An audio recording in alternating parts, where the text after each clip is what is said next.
So ako'y nagbabalik. So today's video mga ka-replika ay mag-unbox tayo ng isang Banso o isang mini Banso. Oops, disclaimer nga pala mga ka-replika, hindi pala to sponsored, pero baka naman. Yung product na nga pala ito ay nabili natin sa Shopee. So eto nga pala ang kanilang Shopee account mga ka-replika. I-search nyo na lang. So sa part na nga pala ito mga ka-replika ay nagtatanong si kuya kung anong laman nito. So sabi ko naman sa kanya, ito ay binili nating machine para sa ating replikang barko. Ito nga palang machine na bili natin ay para mas hindi na tayo mahirapan and then mas mapapadali yung ating trabaho.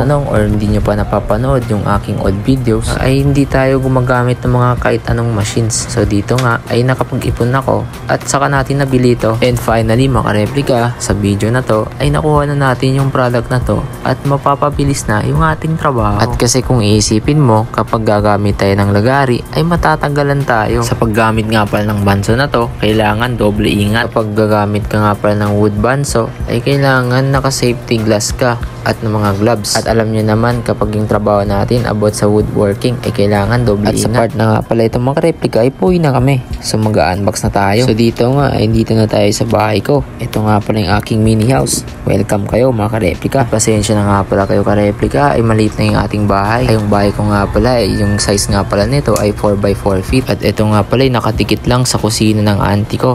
At sobrang proud na proud ako sa mini house ko na to. Kaya dito ay meron na din ako naipundar kahit papano. At sa bahay na to ay dito ako magsisimula. Magbubuo ako ng pangarap ko. At kung sa tingin naman natin ay maliit yung space dito, huwag natin i-smallin to. Dahil dito meron na tayong matutulugan. And so always thank God dahil meron pa tayong bahay na matutulugan tulad nito. So mga ka-replika, ipapakilala ko nga pala sa inyo yung page ng aking pinsan. So siya nga pala yung gumagawa ng mga haspi o sa paggagawa ng mga ating base sa ating replikang barko. So pakisupport din yung kanyang YouTube channel and TikTok account. Salamat mga ka-replika. So yun, nagbabalik tayo mga ka-replika. So dito nagbabasa-basa muna tayo ng mga menu or ng manual instruction. So ito nga pala yung aking pinsan, Boss John Russell de los Reyes. Siya nga pala yung kasama natin sa pag-assemble.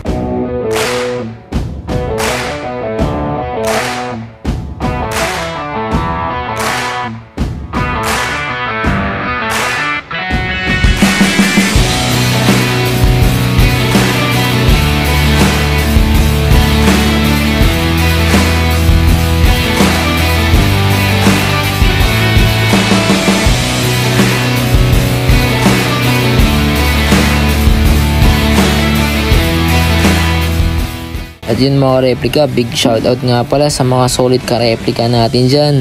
Mabuhay kayo palagi. Salamat sa support nyo. Kung di dahil sa inyo ay matagal na ako nawala dito. So maraming salamat. Dahil sa inyo ay bumabalik tayo. So patuloy nyo na akong suportahan mga replika.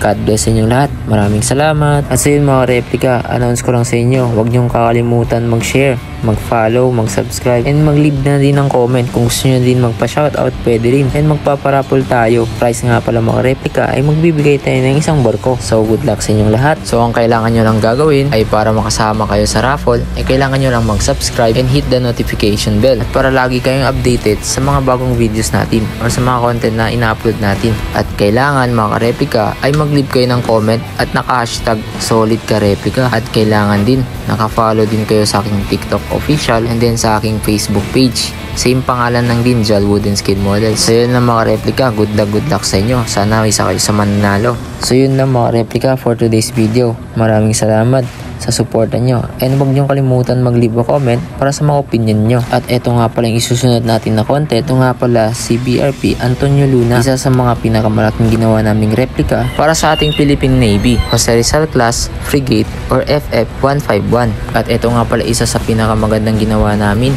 detalyado, fully detailed kumbaga. So yun lang mga replika, abangan nyo na lang yung full video nito, i-upload natin sa susunod na content. Yun lang mga replika, salamat.